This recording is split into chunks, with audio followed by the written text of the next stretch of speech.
Today, I'm honored to welcome Rear Admiral Tim Gallaudet Ph.D., United States Navy retired. Admiral Gallaudet served 32 years in the Navy as a career oceanographer, rising to become the Oceanographer of the Navy and commander of the Naval Meteorology and Oceanography Command. A graduate of the U.S. Naval Academy with a bachelor's in oceanography, he earned both his master's and Ph.D. from the legendary Scripps Institution of Oceanography. After retiring from the Navy, he went on to serve as acting administrator of NOAA and assistant secretary of commerce for oceans and atmosphere. Today, he is the CEO of Ocean STL Consulting and host of the American Blue Economy podcast. Also, he's the author of the brand new memoir, Holding Fast in Heavy Seas, Leadership for Turbulent Times, which draws on his extraordinary experiences from aircraft carrier combat operations to leading NOAA through challenging times to share hard-won lessons on leading through storms, both literal and figurative, which we'll talk about. What makes his experiences especially fascinating is Admiral Gallaudet's candid, evidence-based voice on unidentified anomalous phenomena, especially the underwater variety, or USOs. As a research affiliate with Harvard's Galileo Project and an advisor to Americans for Safe Aerospace, he's calling for serious scientific study of what may be hiding in our oceans. Admiral Gallaudet, welcome to the show. It's an honor to have you here, sir. Henrik, I'm honored to be with you. Thanks for having me. It's great. I'm so excited to have this conversation with you, with your experiences and your life and your book. But first of all, let's start with your experiences. And I'm so eager to ask you what it was like serving on those huge aircraft carriers. I'm so fascinated by those. Right. Well, that was probably one of my most, demanding tours in the Navy. Like you said, 32 years of it. And I was on the USS Kitty Hawk from 2001 to 2003. And the aircraft carrier is a very large warship. Our ship, for example, was over 1,000 feet long, and it displaced something around 80,000 tons. It was not nuclear powered. The carriers today are nuclear powered that the U.S. has, but ultimately still a very large and significant naval combat power. And my job was twofold. I had a division of meteorologists who predicted the weather, which is very important for the air operations, and the squadron of 70 or so jets and helicopters. But the other main job I had was a deck watch officer. So I drove the ship for 2 4-hour watches a day. Basically, the captain can't be on the bridge all the time. So he assigns a deck watch officer to be in charge of the ship, basically saying, okay, come right, come left, speed up, launch aircraft, recover aircraft, and do all the things that an aircraft carrier does, and not collide with other ships and run aground, and which are fairly important. So that was a very exciting tour, and I actually had to do that during 2 really important phases for the U.S. We had the very first strikes into Afghanistan in 2001 after 9/11 in the U.S. That was just a month after that I was on the ship doing that. And then secondly, we conducted the first strikes into Iraq. Now, whether you can debate whether those were just wars or not, but ultimately that was my duty. And I really, it was very exciting, and I learned a lot and was proud to serve. What was it like controlling those huge ships? It must be like controlling a city at sea. It is indeed. And with the air wing, there's over 5,000 people on board. So when you're in charge of that ship, you're really responsible for that many people and their safety. So that was, and ultimately the ones that we really got to keep safe are the sailors on the flight deck of the aircraft carrier who are directing the motions of the jets and the aircraft as they launch and recover. And if you turn the carrier while a jet is landing or launching, like an F-18 Hornet, that we had those aircraft. That could cause the aircraft to crash or potentially roll and run over a sailor on the deck. And so it's very hazardous operations. The Navy makes it look really easy. So if anybody in your audience saw Top Gun or Top Gun Maverick, it looks like very simple, but it is complicated. Yeah, there you go. I love it. You're in uniform, Henrik. That's how we say it in the Navy. You're wearing the right gear. But ultimately, that's the kind of work we did. It was very exciting, and I'm really proud to have done that kind of work. Not everybody in the world gets to drive and command a warship like that. So it was really, really interesting work. What drew you to the water? Well, so yes, I grew up in Southern California. My dad was a Navy reservist. And so in the United States military, reserve officers serve a drill, as they say, one weekend a month. And then they might have an active duty period once a year for a week or two. And so that's what my dad did. He wasn't in the Navy. You know, I didn't see him in his uniform much, but he had done that, and I knew about it. And then living in California, I went to the beach and I swam in the ocean, and I was a competitive swimmer. I liked to surf and bodyboard and body surf, and then I learned about this graduate school in San Diego called Scripps Institution of Oceanography, and ultimately that was my first goal, is to go there and get a PhD. But then I learned that the United States Naval Academy in Annapolis, Maryland, had a graduate degree opportunity upon graduation to go to Scripps.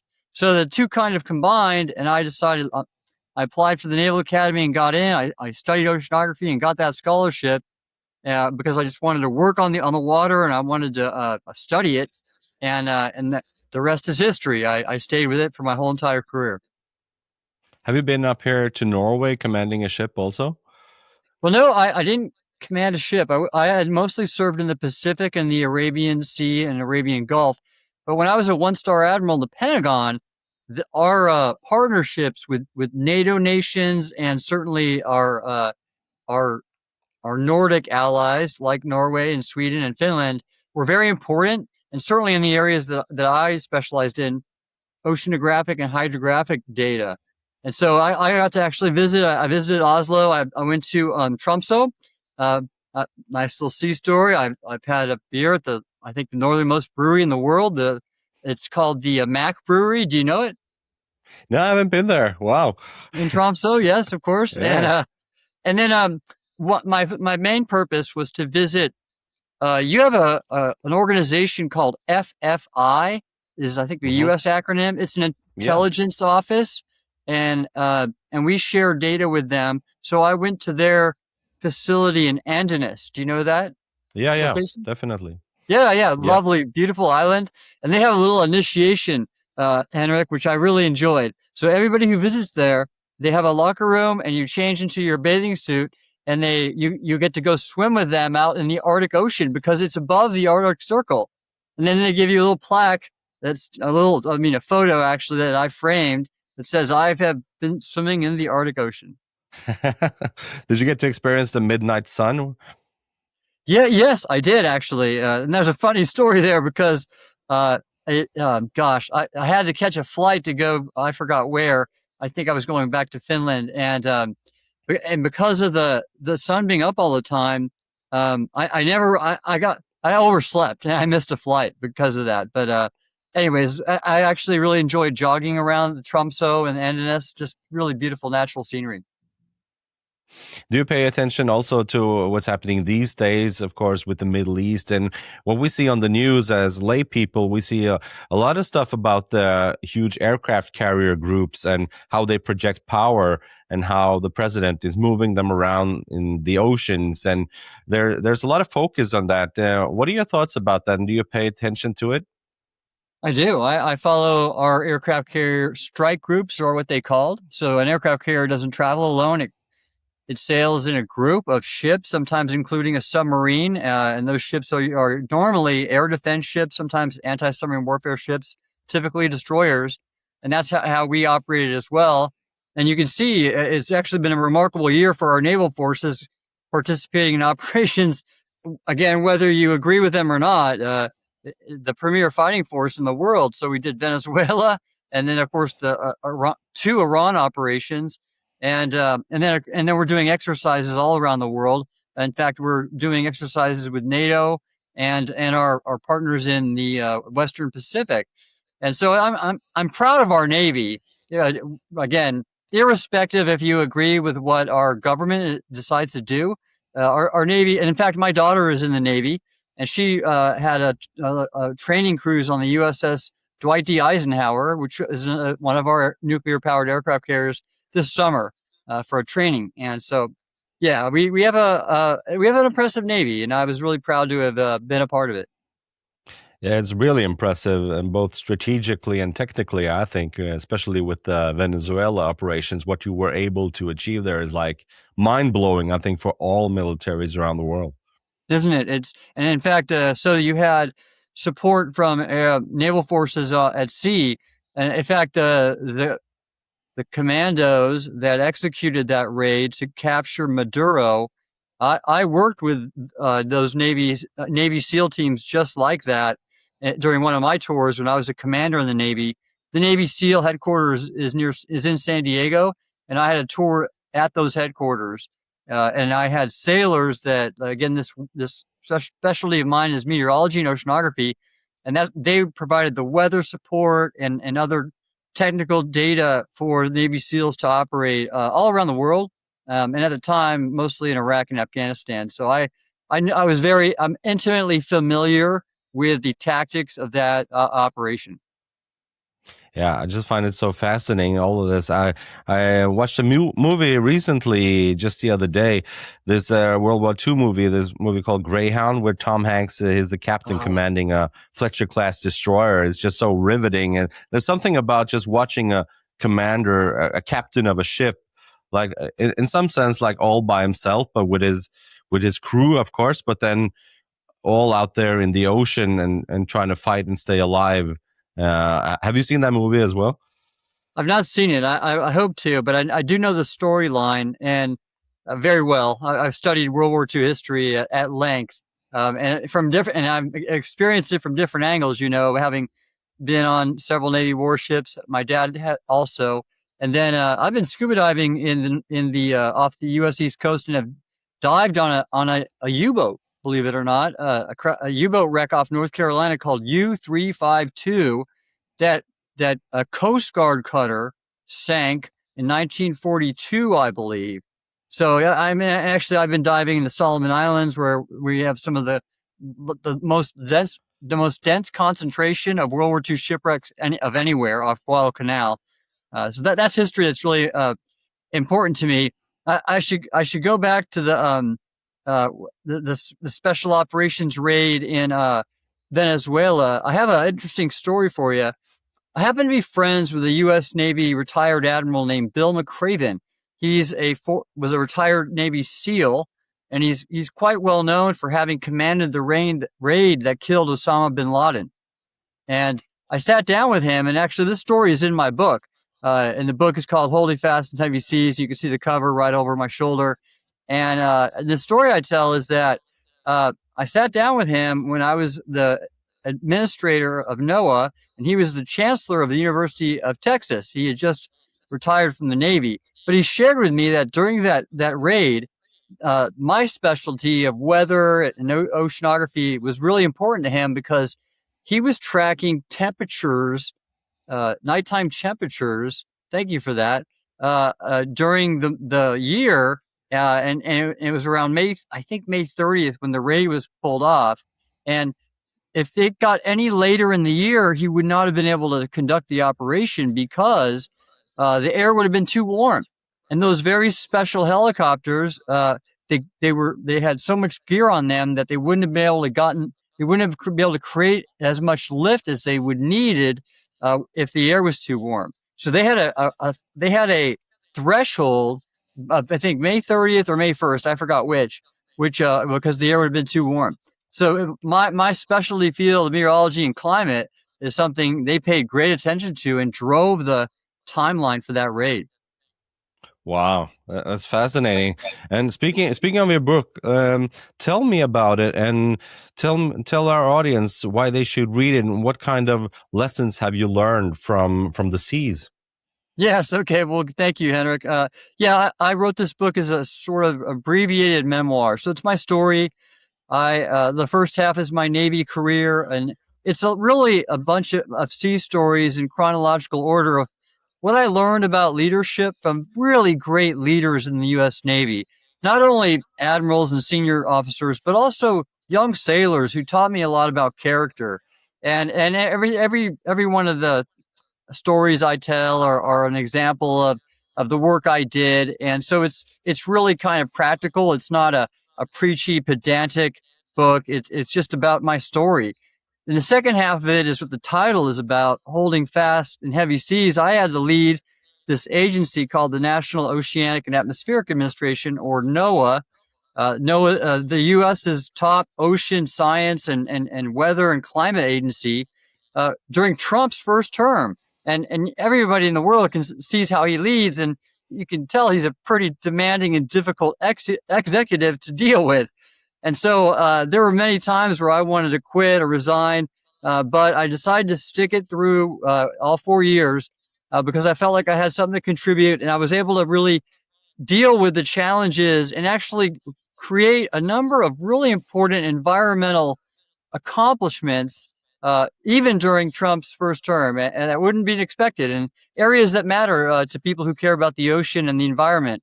We were able to, for example, uh, perform a great deal of work to restore coral reefs around the world.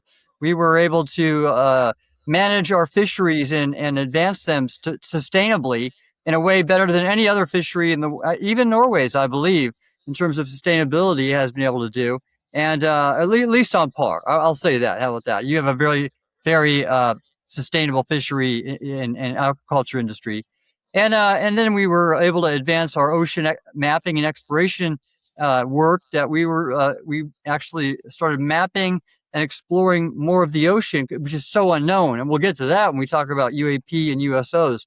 And so we did that. And a lot of these never got pressed because the way President Trump is, he attracts a lot of negative attention. But we were able to accomplish a lot of do a lot of great environmental work, and that's what I try to tell a story about. So if any of your leaders or your listeners, pardon me, are interested in leadership and positively influencing other people, or at least the military and history, and definitely about the ocean and the environment, this is a book for them. Definitely. Will it be coming out as audiobook as well? Everybody asks me that. Well, only if I get enough sales initially. And so just today, we're recording here July 7th, and it just is open for publication right now today. So I'll let you know. Well, I hope so. Yeah. Congratulations on the book. I'll definitely read it. It seems very interesting, a very interesting read. Tell me about the rank of Rear Admiral for us laypersons who don't know much about the rank system. How much does it take for you to achieve that rank, and what does that mean in the Navy? That's a great question, Henrik. In the U.S. military and Navy, there's enlisted ranks. These are the more technical individuals who don't need a college degree, and then there's officer ranks that require a degree, and that can be achieved either by going to a university and then going into an officer candidate program, or going to a service academy like the United States Naval Academy, where I went. And so, and the officer ranks are more management, and so that's what I did. And officer ranks start out as the first officer rank, abbreviated O1. O is in an officer, 1 is in the first rank, and that's called an ensign. And if you go 6 ranks up, you become a captain. Now, in the Army, a captain is the officer's 3rd rank, so there's a little bit of confusion there. But ultimately, 6 ranks up in the officer ranks is a captain, and then you reach what they call flag rank, because in the old days of the age of sail, and in the tradition of the Royal Navy in Britain, where we get most of our naval protocol from, the admiral ranks are all called flags because they rated a flag on their warships that was unique to them and their rank. And so there's 4 flag ranks. There's Rear Admiral, lower half, Rear Admiral, upper half, then Vice Admiral, that's the 3rd admiral rank, and then Full Admiral, 4 stars. I retired as a 1-star admiral. Impressive, and I guess it takes many years to achieve that rank. Well, this is actually a great question you pose, because it does take years. I happen to do it fairly quickly. In my United States Naval Academy class, I was the first person to make flag or general rank, because we also graduate in Annapolis at the Naval Academy Marine Corps officers, and they become generals, 1 and 2 and 3, 4-star generals. and the Navy has admirals. And I was the first person to make that rank in my class. So it was very daunting. I was fortunate. I had accelerated promotions along the way, but ultimately, it's very kind of you to acknowledge that. But the higher I got, and I described this in my book, the more humble I became, because I realized how every step up is more people carrying you along the way, and more people you owe thanks to. And that's the honest to God truth. And I feel so fortunate for that. And it's actually why I wrote the book too, because so many people did so much good for me along the way, and I owe credit to that. I wanted to write a book to acknowledge them in a way that would be instructive. I had these just amazing people, and I describe all of them. Great characters. Some are really, really strong. Some are very amusing with great personalities, and I wanted to describe them to give examples of very good leaders that your listeners and my readers could use it to follow. And I think that's really the story here, is how to positively influence other people. Everybody wants to do that. And so that's what I try to show examples of throughout my career, of people doing just that to me, and me trying to do that to others. What would you say is like the best parts and the best values of the U.S. Navy? Of course, you have many branches, and all of them have probably a lot of great values. But what would you say separates the Navy from the other branches? Oh, that's a good question. Now this actually reflects a bit on the UAP topic. What I admire about the U.S. Navy compared to other services, and it all stems from our history. So in the Air Force, especially because they're so new, and certainly in the Army, you have a hierarchical structure, and there's usually a hesitancy for lower level commanders to take initiative. And that, what I mean by that is there's usually a deference or a hesitancy to wait for higher headquarters approval of a proposal or a recommended scheme of maneuver or whatnot. And in the Navy of old, this is the Royal Navy, and then that was our predecessor, and then the U.S. Navy in the Age of Sail. You couldn't wait around for communications to take bold action when it was required. So commanders on the scene of ships had to decide whether to take an action or not without asking for approval. And that's kind of the culture, they call it service culture, the Navy still has today. And it's reflective in this UAP topic, because what we have now is, you see there's so many reports of UAP from Navy aircraft and ships, but almost none from the Air Force. And that's because their service culture is to be so, what we call, gun shy, to make reports without approval. And so I don't know, I think I take pride in the fact that our Navy, and I think all navies around the world, yours included, have to act in that way, and are a little bit more prone to be bold and take initiative. So autonomy is much more encouraged, you'd say. That's right. Exactly right. Well said. Yeah, that's so interesting to hear. And what would you say is like the best like core values of the U.S. Navy? What are like values that you bring with you, even though you're retired from the Navy, that you bring with you in your life, and how has it shaped you being in the Navy? Thank you for that. That's great, Henrik. I have to tell you that the Navy's core values today remain honor, courage, and commitment. And each of those have a lot behind them. The honor piece is really about integrity and doing the right thing, even when no one's looking. And that's a lot of what my book is about.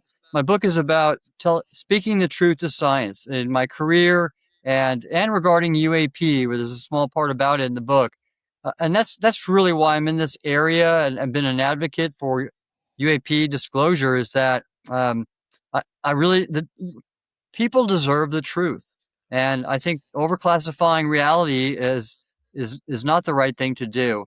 The courage part, of course, everybody has to take hard calls. And I think a hard call I'm taking right now is speaking out about this topic, which traditionally has the stigma around it of UFOs. And but more and more people, and people like you, thank you, are are not afraid to address the topic front on. And so there's that. And then commitment addresses just the dedication to a cause in a way that it takes effort and a sustained level of effort. And so those are the core values of the Navy, and I've applied them to my work after the Navy, and they've served me well.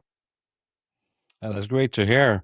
Let's dive into no pun intended almost. Let's dive into the UAP and the USO stuff. I guess the one key question to start off with is just what have you experienced? Yeah, that's a good question. I'm not a firsthand witness of UAP, even though because of my advocacy, I have met many people who are in the military or formerly military. The same goes for USOs. But what my experience was, and I've talked about this at length, maybe your listeners don't know, I was a one-star admiral in 2015, and there was an exercise off the U.S. East Coast involving an aircraft carrier, a nuclear-powered carrier named the Theodore Roosevelt, and the pilots flying off the carrier were seeing UAP frequently, almost daily, and I found out about that because I received an email on the Navy's secret network with a video of one of these UAP, and it's been now released and it's well known, and any of your listeners can Google it. It's called the Go Fast video, and it's a video of a spherical object with no apparent flight control surfaces or means of propulsion, no exhaust, moving rapidly over the ocean, and the pilots are commenting about it. They had a difficult time locking onto it. What's not well known, and it wasn't talked about, is it was moving in a formation of these objects. And I knew with certainty that was not our technology, because we don't test new technology during training events like this and in training ranges. Those ranges and events are designed for our U.S. naval forces to prepare to deploy overseas. Specifically, they were going to conduct, I think, operations in the Middle East. And so we don't mess around with those kind of exercises. And so by putting in new technology that could potentially hamper operations. And that's exactly what happened. And I received the email because these objects were having near mid-air collisions with the jets. And that was a real problem. That's the video right there. Yeah. There it is. And so that's not a balloon. It's not a bird. That is nothing we own. And look at that thing. Yeah, exactly. That's a really great video. What are we seeing here? What is it tracking? What's tracking it, and how is it tracking it? I'm pretty sure it is a Navy F-18 jet called a Super Hornet, and the sensor is called a forward-looking infrared sensor. And so it's an infrared imager. It's just like a TV or a video camera, but in the infrared spectrum. And then of course there's software with it that is able to track objects. And they had a very difficult time locking onto the track of that object, you can see. And in fact, the audio, I don't know if you still have it, the pilots get really overjoyed when they... Roger, there's troubleshooting. Did you box moving target? No, I took an auto track. Oh, okay. Oh my gosh, dude. Wow, look at it fly. Yeah, that's amazing. This is great. I'm so glad. This is the only podcast I've been on where you actually play the audio. Let me explain to your listeners what's going on, because this is what I did. I worked, my job as a chief meteorologist in the Navy is I worked for pilots, and I supported them. And so you have these two pilots, a pilot and I think he was I think it was a backseater, and he's operating the sensors. He's trying to lock onto this thing, and he finally does. And they obviously, it's nothing they've ever seen before. They can't explain it, so they're very surprised. And of course, they're aviators, so you can see they're a little bit excitable, and it's just remarkable because they're out there flying all the time. For them to get excited about an object means this is really unusual. And you just can't hide it. You can't make that up. So it's not some piece of, again, a weather balloon or something that can be explainable. And then I think the backstory is even more important, Henrik. that again, Ryan Graves is one of the pilots who's come out, and I work with him now. He has a nonprofit called Americans for Safe Aerospace, which is advocating for the Federal Aviation Administration in the United States to develop a system for UAP reporting with commercial and civil aviators, and so I'm supporting him on that. But it was his squadron mates were those two aviators calling these out, and they come back to the radio room and talk about seeing these things almost every day. So it's very real. So do you remember talking to them after that when you were on the USS Theodore Roosevelt? Did you talk to the pilots about this topic? So just to clarify, no, I was at a shore station. So I was the one-star admiral at headquarters, and my aerographers who were predicting weather, they were on the carrier. I see. Yeah, so I technically oversaw a command in Norfolk that was called the Fleet Weather Center, that those aerographers then deployed to the carrier on. So I wasn't there, but since then, Ryan Graves and I have spoken at length. Yeah, and all these aviators observe these things. It was many. But what kind of dialogue did you have about it? And at that point, was it still like a stigma to be able to talk about it, or did you like talk freely about this topic? No, this is the thing, is that, and I've said this in interviews before, but just in case some of your listeners have not heard. So the next day after I saw the email with the attachment of that video that you just showed, it was deleted from my computer and everybody else who received it, because, and I know now what happened is the intelligence officers in that command that I reported to, called the U.S. Fleet Forces Command, they weren't sure. They didn't know what these were. And so there were two possibilities: totally unknown, unidentified, or foreign adversary. And foreign adversary technology always stays very classified. We don't release that to the public. We don't release that to our allies. That's just the way it is, and for the right security reasons. So they thought, okay, if this is foreign adversary technology, because we can't explain it, we don't own it, then we got to keep that more classified. And I received it on the secret network, and the person who sent it didn't know any better. He wasn't an intel officer. He was an operations officer. So that's why the intel officers said, hey, let's remove everything from the secret network, because we think this might be higher than secret. And that's what they did. And then so I knew when that was removed from my computer, Henrik, that, okay, this has happened before. I've seen it, where a higher classification level piece of information gets shared on a lower classification level network. And when that happens, you have to do cleanup, and you don't talk about it. And so to keep it from spreading. And so I knew exactly what happened. That's what happened. This information should have been at a higher classification level. And so I couldn't talk about it, which of course bothered me, because this was a major safety of flight issue. And as the head meteorologist of the U.S. Navy, safety of flight was one of my top jobs. But the classification issue, which has caused problems before in other areas, it overrided my ability to say anything about it. Yeah, I see. Also, I found a video also from the USS Omaha, the USO UAP event from July 2019, where we have an infrared flare footage showing a spherical orb-like UAP hovering above the ocean. It then descends and enters the water, and the operator says, "Splash, splash, mark bearing and range." I thought we could see the video as well, and you can comment on it. Oh, I sure can. Go ahead and do it. And I'll say right now, let's listen to it first. Took off, booking it.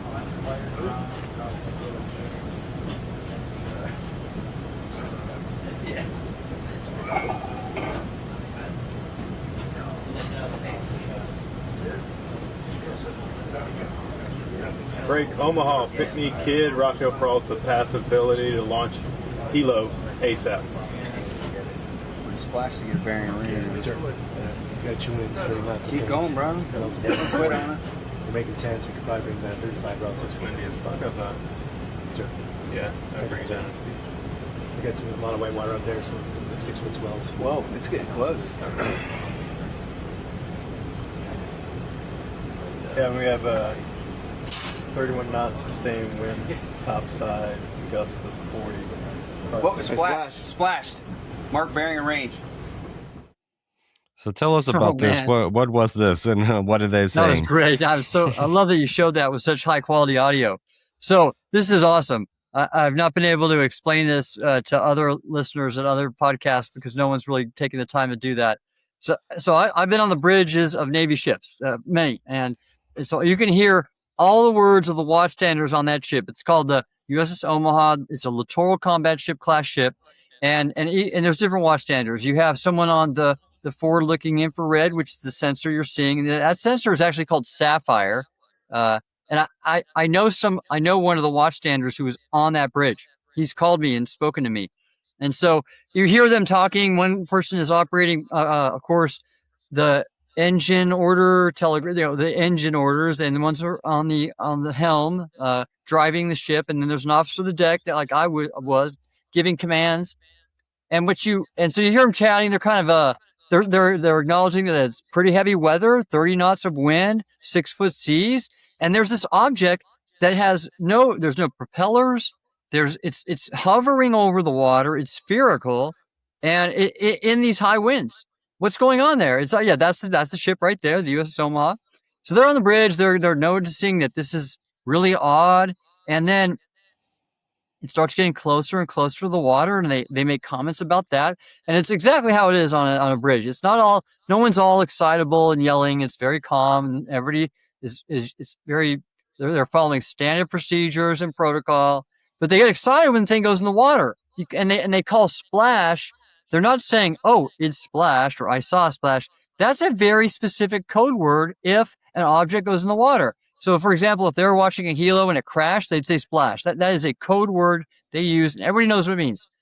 Aerial object encountering the surface could be very bad, and could trigger a search and rescue. This was nobody's known asset. No one knew who it was, so there's nothing to search and rescue for. But they followed their protocol and announced the code word. They marked the bearing and range to it. I assume they put it in the deck log. I'm trying to get those deck logs, by the way. And you can see they're very surprised because aerial objects don't normally do that unless they're under duress. So it's very anomalous by definition. And yeah, you captured a great piece of video.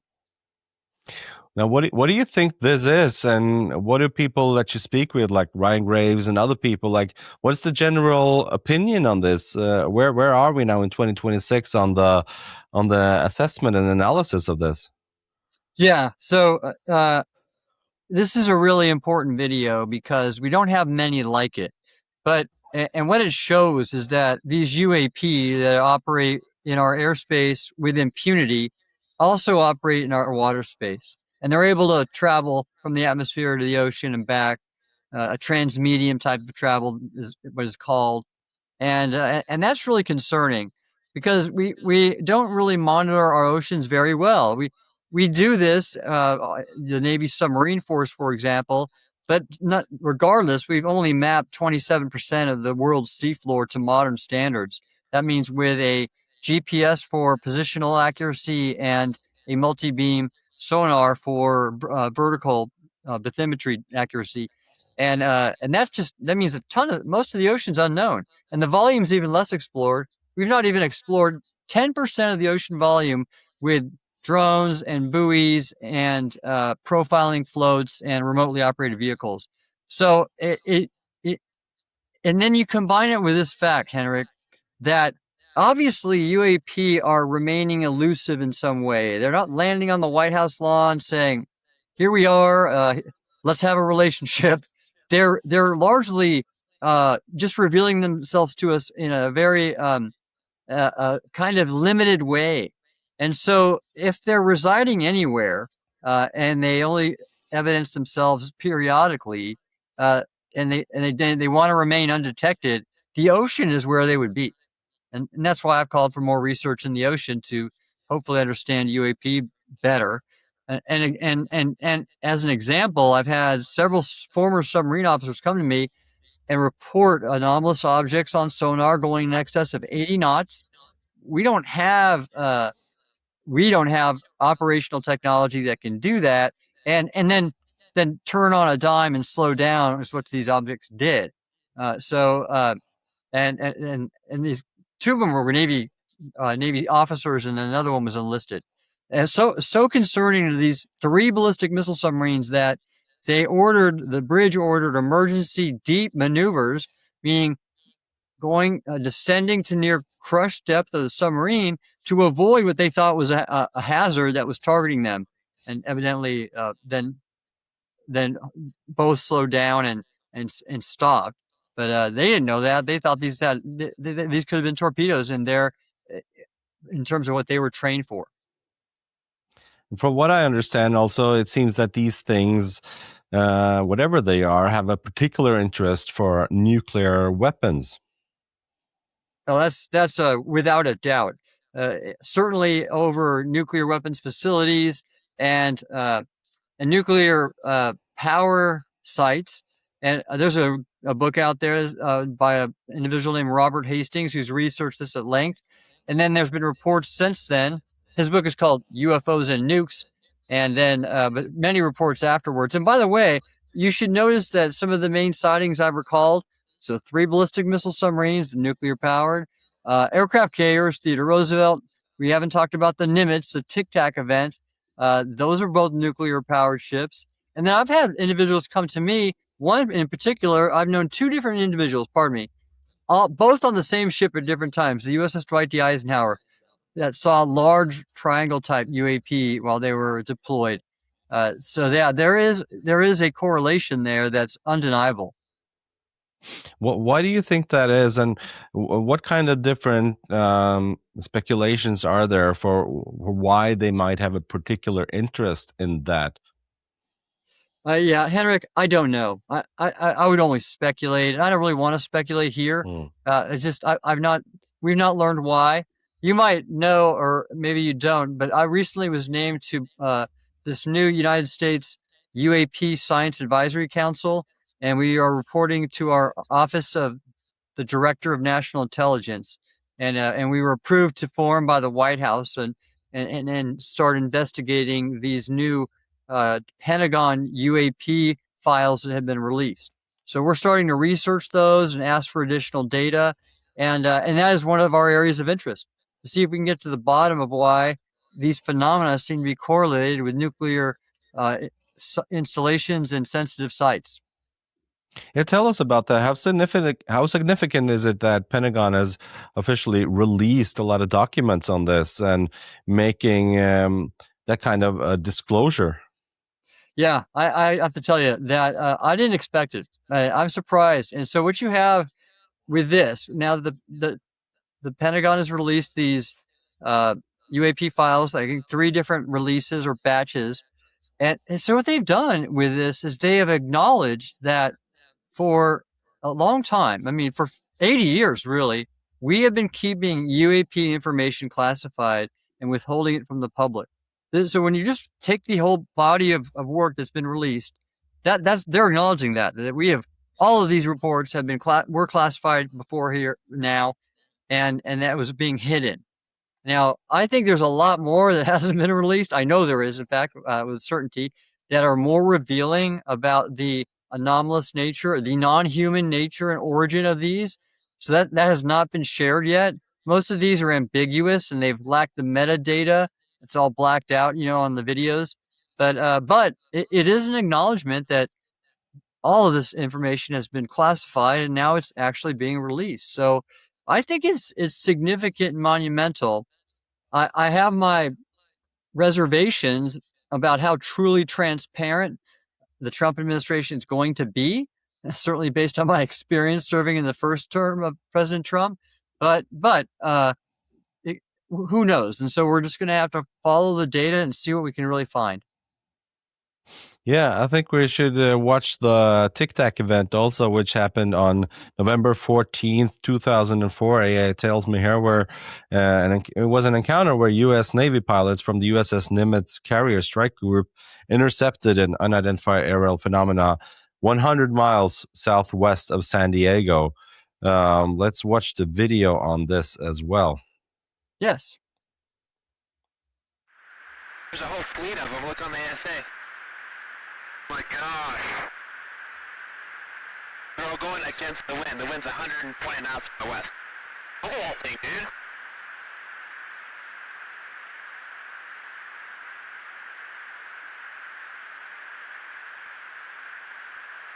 That's not our LNS though, is it? It's not. That is the LNS, dude. Well, if there's like... Look at that thing!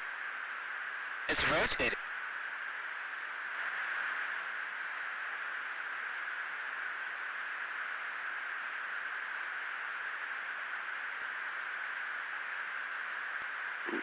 Nickel 6-1 Tango, Roger, over. Hey, got it! Yeah. Woohoo! Roger, there's troubleshooting as soon as I get... Did you box moving target? No, I took an auto track. Oh, okay. Oh my gosh, dude. Wow, look at it fly!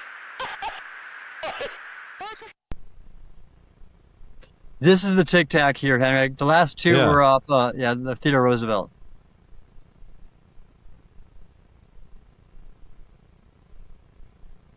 Yeah. There you go. So yes, still all amazing video. Yeah, the last one was the Tic Tac from 2004, and yeah, highly anomalous. I've spoken with 2 of the 4 pilots, and know all 4, and yeah, they know what they saw. It was not U.S. tech. In fact, I was on an unclassified call of the Science Advisory Council today, and we had joining us a member of the Office of the Director of National Intelligence, and we had a discussion about the Tic Tac UAP and the data collection we're pursuing. And he acknowledged that there was a DARPA experiment in the area, but nothing close to what this was. It was very explainable. Sometimes the two have been confused for the purpose of disinformation. And I talked to the pilots, David Fravor, who actually wrote an endorsement for my book. So I got that. And they cannot explain that at all. They know what they saw. So, and you see that there again, that's not a helicopter. There's no blades on that thing. There's no forward motion. There's no exhaust. It's unexplainable. And also he's mentioning, the pilot is mentioning it's going against the wind as well. Well, so yeah, now let's make sure we separate narratives here. The last one is the Tic Tac that I was just speaking about. Yeah. The second one, the first one, I believe you showed, they called the gimbal. Mm-hmm. And then the second one you showed was the go fast. So the Tic Tac was the third one. And going back to the gimbal, that was in 2015, and those pilots were also flying off the Theodore Roosevelt. And you see how astonishing that object was, going against the wind, rotating. We don't have anything that can do that. So very anomalous. And again, the go fast and that gimbal object, those two pieces of video were collected within hours, maybe minutes of each other. So these things, there were many different types of UAP in the airspace at the time. So let's go through the elimination method there to be scientific. It's like, what could it possibly be if it's not NHI and not some foreign intelligence? It must be either American super high-tech intelligence or some foreign, like Chinese or Russian. Like if we go through those systematically, like what are the odds that this could be actually American black ops secret technology that nobody's heard of, and that would like have training sessions right next to carrier groups? And what are your thoughts on that? Yeah, so I served in the Navy for 32 years. I've participated in exercises just like the Theodore Roosevelt exercise. And again, we don't do tests and training ranges. It's the process is this. These ships all have to go through evolutions. They have to conduct underway replenishments where the carrier, for example, has to get very close to an oiler, and they launch these suspension wires over, and they tension them and put fuel hoses. Underway replenishment, I asked your listeners to go Google it. It's quite a sight, very hazardous. So that's an evolution that all the ships have to train doing before they can go do it overseas. The carrier pilots, they all have to get certified to land on a flight deck. Even if they've done it before, they have to do it again to get ready for deployment. And then all these other engineering evolutions and whatnot. So with these exercises, there's things that every ship is doing every single day for a week or two, and it's so compressed, you can't miss something. If you fail something, you're really in trouble. You can't deploy. That's very bad. Fleet commanders get fired for that. And so we don't throw new technology tests that potentially cause collisions with aircraft in the middle of those. Too many. The admiral in charge of that whole exercise was a 4-star, but he's my boss. He wouldn't allow it. He's a 4-star admiral for one, and he wouldn't allow some kind of DARPA experiment to mess up his training evolution. He's accountable for getting ships out to deploy, and that's his top job. And that's why I had a real problem with it when we didn't talk about it because of the classification, because every week we'd have meetings and all we talked about were these exercises to train naval forces to deploy to the Middle East. And so if anything got in the way, that was the number one thing to talk about during the weekly meeting. And here these UAP were doing exactly that, and no one talked about it because of the overclassification. So I don't see, and I know I've been read in. I had a top secret clearance. And I was read into compartmented programs, special access programs, and I didn't know of any adversary tech that could do that. No, not the Russians, not the Chinese. Nope. Nothing. No. No. Also, on November 13th, 2024, you testified before Congress during the House Oversight Committee hearing titled Unidentified Anomalous Phenomena Exposing the Truth. I thought we'd see a little bit of a video of you where you're testifying there. Sure. Let's see here. I'll say that you run a real tight ship. I'm really impressed with your professionalism and the quality of your podcast, Henrik. Thank you so much, sir. That's great to hear. Let's see here. If we go here, and there we go. Take it from here, I think. Congressmen without clarity needed to make informed decisions. Declassifying reports and fostering a more open dialogue about UAPs will not only increase the public trust, but also encourage collaboration between government, the scientific community, and our allies. Thank you for this opportunity to testify today regarding unidentified anomalous phenomena, or UAP. Confirmation that UAPs are real came to me in January of 2015 when I was serving as the commander of the Navy Meteorology and Oceanography Command. At the time, my personnel were participating in a pre-deployment naval exercise off the U.S. East Coast. It included the USS Theodore Roosevelt Carrier Strike Group, and this exercise was overseen by the United States Fleet Forces Command, led by a 4-star admiral who at the time was also my superior officer. During this exercise, I received an email on Navy's secure network from the operations officer of U.S. Fleet Forces Command. The email was addressed to all the subordinate commanders, and the subject line read in all capital letters, "Urgent Safety of Flight Issue." The text of the email was brief but alarming, with words to the effect, "If any of you know what these are, tell me ASAP. We are having multiple near mid-air collisions, and if we do not resolve this soon, we are going to have to shut down the exercise." Attached to the email is what is now known as the Go Fast video, captured on the forward-looking infrared sensor of one of the Navy F-A-18 aircraft participating in the exercise. The now declassified video showed an unidentified object exhibiting flight and structural characteristics unlike anything in our arsenal. The implication of the email was clear. The author was asking whether any of the recipients were aware of classified technology demonstrations that could explain these objects. Because the DoD policy is to rigorously deconflict such demonstrations with live exercises, I was confident this was not the case. The very next day, that email disappeared from my account and those of the other recipients without explanation. Moreover, the commander of Fleet Forces Command and the operations officer never discussed the subject. Even during weekly meetings specifically designed to address issues affecting exercises like the one in which the Theodore Roosevelt Strike Group was participating. This lack of follow-up was very concerning to me. As the Navy's chief meteorologist at the time, I was responsible for reducing safety of flight risks. Yet it appeared to me that no one at the flag officer level was addressing the safety risks posed by UAPs. Instead, pilots were left to mitigate these threats on their own without guidance or support. I concluded that the UAP information must have been classified within a special access program managed by an intelligence agency. That is a compartmented program that even senior officials, including myself, were not read into. Last year's UAP hearing before this oversight committee confirmed that UAP-related information is being withheld from senior officials and members of Congress. And just this week, I learned from former DoD official Chris Mellon that satellite imagery of UAP from a few years ago still has not been shared with Congress. Equally concerning, last year's UAP hearing also revealed that elements of the government are engaged in a disinformation campaign to include personal attacks designed to discredit UAP whistleblowers. Having never signed a non-disclosure agreement regarding UAPs, and now as a private citizen, I've become an advocate for greater UAP transparency from the government. The continued overclassification surrounding UAPs has not only hindered our ability to effectively address these phenomena, but has also eroded trust in our institutions. While I applaud previous bipartisan legislation passed by Congress concerning UAPs, a more comprehensive approach is needed to address the broader implication of UAP on public safety and national security, as well as the socioeconomic opportunities that open UAP research could unlock.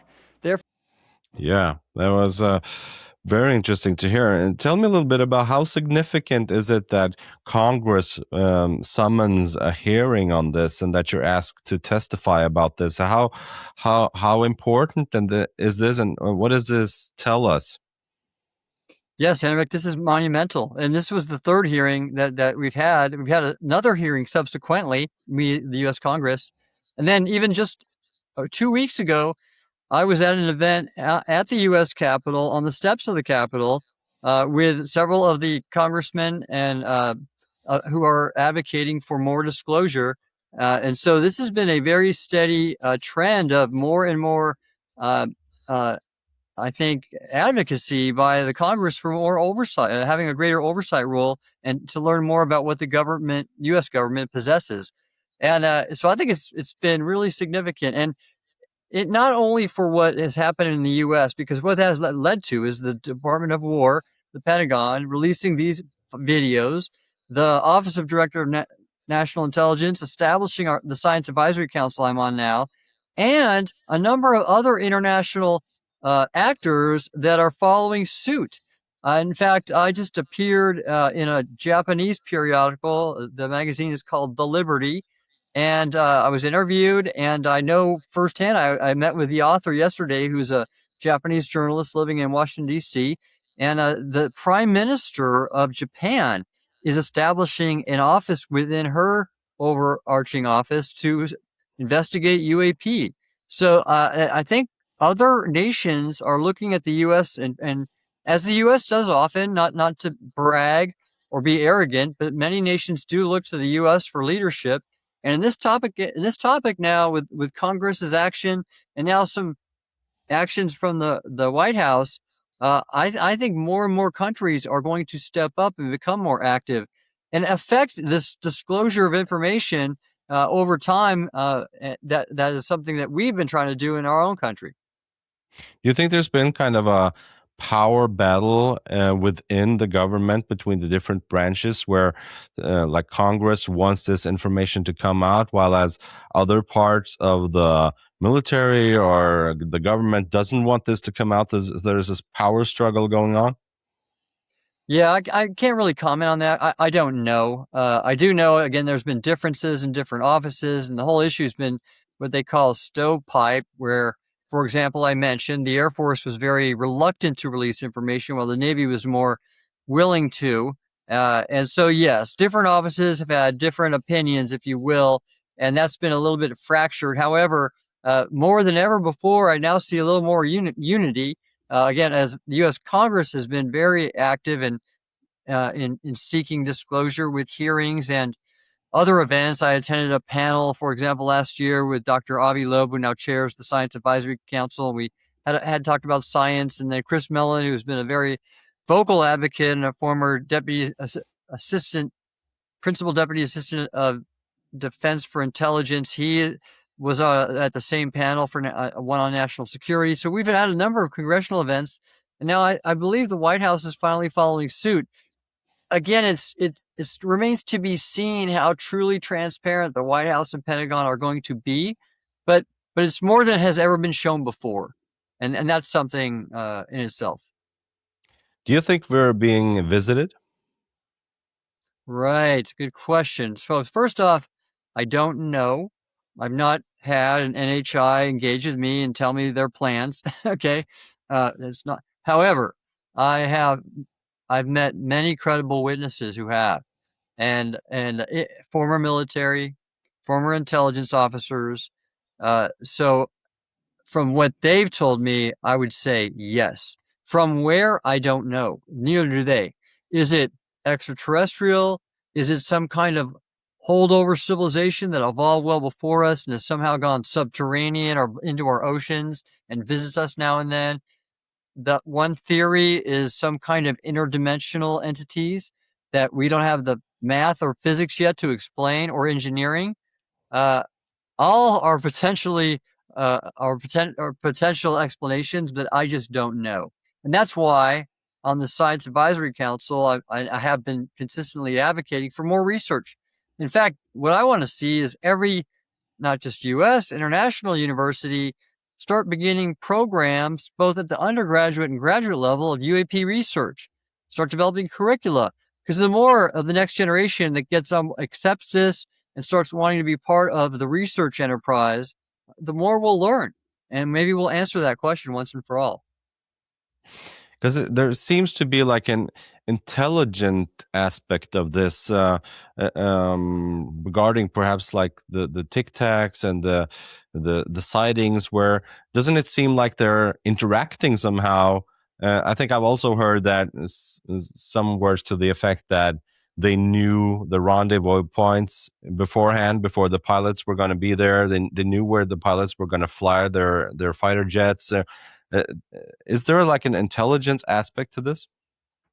Yeah, so you're talking about the Tic Tac event in 2004, and it's exactly right. David Fravor was on 60 Minutes, and he mentioned with his co-pilot Alex Dietrich that, or I think she might have been the wing person, they were separate pilots, I believe, that the UAP accelerated from where they observed it, and it rendezvoused with them at their cap point. I think that stands for Combat Air Patrol Point, their rendezvous point.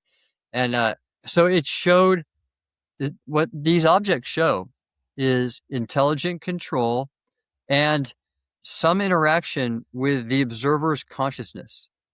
And then that opens up a whole new door that maybe we'll have another show to talk about, and that's consciousness studies, which is a whole element of UAP research that is very interesting, but I think we'd probably have to go into later. But these objects are absolutely showing intelligent control, and then that just opens up a whole set of questions.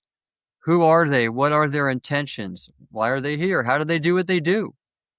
That's what I'm seeking to research, and have universities research as well. Now, do you think that these entities, do they communicate somehow? Have they tried to communicate, and do they seem benign, or do they seem malignant in their intentions? Do you have any thoughts about that? Well, I do. I've researched this topic extensively, and I'll point your readers to several books on this. One set of books is everything by the author Jacques Vallée, who's interviewed hundreds, if not thousands, of witnesses. And I really appreciate his work because he's a great writer, and he just takes, remember, eyewitness accounts hold up in a court of law. And so we can't dismiss all these observers of these strange happenings. And all of them have observed these entities doing different things, some benign, some malevolent. The other set of books I encourage your readers to check out are the series by two Defense Intelligence Agency officers in the U.S. named Colm Kelleher and James Lakatsky. And they wrote a series of books that involve research at, but not just at, and other places as well, an area in Utah, the state of Utah in the U.S. called Skinwalker Ranch, where UAP sightings are very frequent. There's a very popular U.S. TV show on it. I have visited the ranch this year with the owner, Brandon Fugel, and the accounts of anomalous phenomena there are very real, well documented with instruments and eyewitness accounts that are actually wild. And I've interviewed the people who work there, and what they have observed is just astonishing. And then they've also investigated, these two authors, other areas of the U.S. that have had these anomalous phenomena. And again, to answer your question, don't know, very good, perfect. This book is compelling. I mean, read this book. I will say it'll really astonish your readers or listeners. And ultimately, though, this is documented in Defense Intelligence Agency reports. These authors, the top two, Kelleher and Lukatsky, they were involved with a program that ultimately was funded between, I think, 2008 and 2010 to look at these phenomena. And they were funded up to about $22 million by the Defense Intelligence Agency. So very real work. And the topics and accounts in this book are all covered in Defense Intelligence Agency reports that these two people authored. Wow. It doesn't get more real than that. I mean, when you talk about government disclosure, these books are pretty much it. What was it like visiting the ranch? Yeah, first off, the Western U.S. is very beautiful, and the ranch, even though the TV show doesn't really show it, it's a very pretty place. I really like the natural environment there. Now, I didn't have anything happen to me. I didn't experience anomalous phenomena, nothing. There's a phenomena that's reported on here where individuals who visit bring some, what they call high strangeness, anomalous activity back to their houses. They call it the hitchhiker effect. It's well documented. I know people.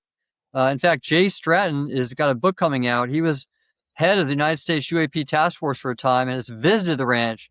And he will recount in his book when it comes out, called Out of the Shadows, his experience with that hitchhiker effect. Didn't happen to me, but Jay Stratton's a real person. And what happened to him is absolutely crazy.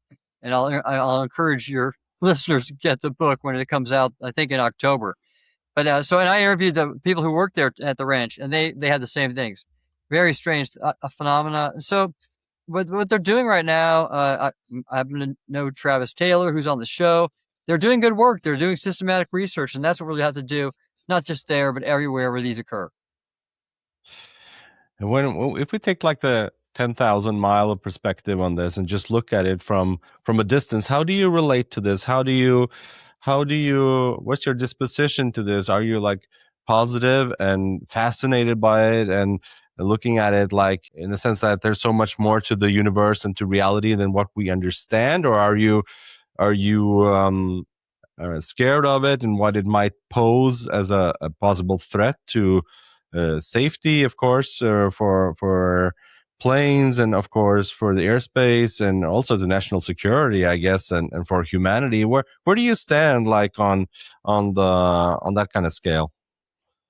Okay, well, and just to help improve your phraseology, the term we use in the U.S. is 10,000 foot level. Yeah. Not miles. So no worries, just correcting you there. But yeah, I think this is very concerning because what we're talking about right now is potentially a superior level of intelligence that is potentially infringing on human sovereignty. And so that's that we're not in control. That's very concerning. That appears to be the case. And the level to that is occurring might be very disturbing as we look into this more. However, as Chris Mellon would say, when has ignorance ever been a good national strategy or global strategy for that means? And we really deserve to know the truth and address reality as it really is. Now, ultimately, and then to finish the answer here, we're at a paradigm shift in understanding existence. I think quantum mechanics has shown to us that the materialistic view of the universe is insufficient. And so what I'm talking about is, okay, there's all matter, and from matter arrives consciousness, being basically electrons and whatnot, and then the brain. And I think what we're really finding is that now consciousness is actually what's primal, and matter is a product of that. We know this from quantum theory. An observer has to be present for the wave function to collapse. So with that in mind, then that means consciousness is the, I think, ultimate fundamental nature of reality, and then therefore there's these higher levels of consciousness that are interacting with us that we need to understand better to, I think, to relate to them and ultimately preserve our sovereignty and our well-being. And that's very 10,000-foot level, by the way, but that's how I'm addressing it. And I'd maybe point to, maybe we'll do another episode on this, but consciousness studies are ultimately revealing natures of reality that are really unbelievable. And I'll stop there.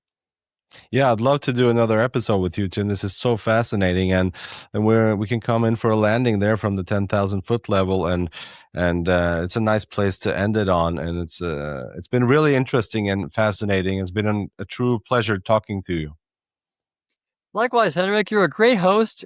Keep up the great work, and thanks so much for having me. Thank you.